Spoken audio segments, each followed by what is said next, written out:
Hey, Scott Russell, have you noticed that in the political world and really through the influence of the World Economic Forum and our globalist, not elites, have moved the political spectrum that was once the right, has moved it to the centre, and what was the left has now become the far left.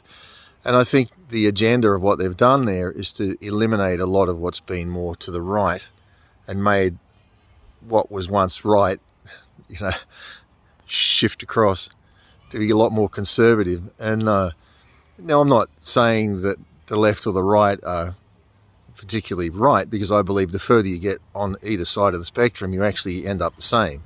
So, fascism or communism are ultimately the same, very similar in their manifestations.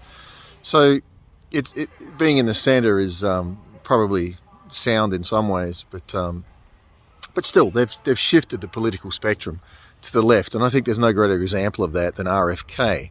When this video that I'm attaching to this, you can see RFK is really talking socialism, which would once have been far left, well, certainly a good distance to the left. What he's talking about here, social housing, really, and carrying the mortgages. We see that in other parts of the world, and it's called socialism. But that is, RFK is presenting himself as more of a moderate centre, and he's trying to appeal to the right and he's trying to appeal to the left. I still believe that RFK ultimately is talking WEF talk. If he's not WEF now, it's going to be pretty easy for him to transition across into being a World Economic Forum globalist, because their talk is very similar and it's left orientated, and he is left orientated. Wind the clock back 50 years, or when however many years ago, when JFK was in, and he's talking the same talk, and he even puts this on this video. It's the same talk as his father or uncle or whatever it is. But let's I think it's good to have some left, some right, because it brings the balance, and we need that balance. And I think we need to not allow the whole political spectrum to be shifted so that we now have an extreme left having much more of a voice, because ultimately, like I said, none of us benefit from that.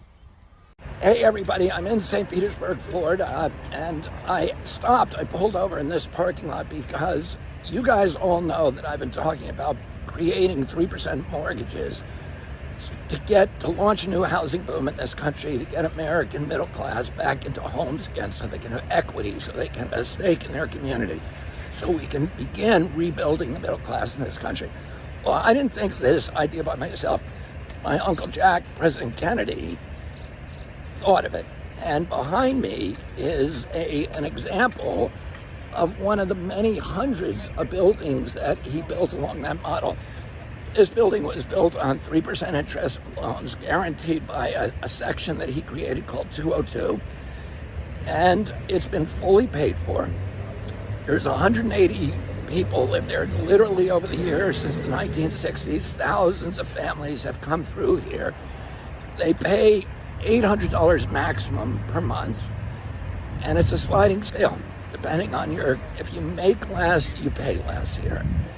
And there are 4 or 5 others of these right here in St. Petersburg. There are buildings like this all over Florida. And I wanted to show it to you so you know that this system is going to work. And we are going to revive it in my administration, and we are going to get Americans back into homes again.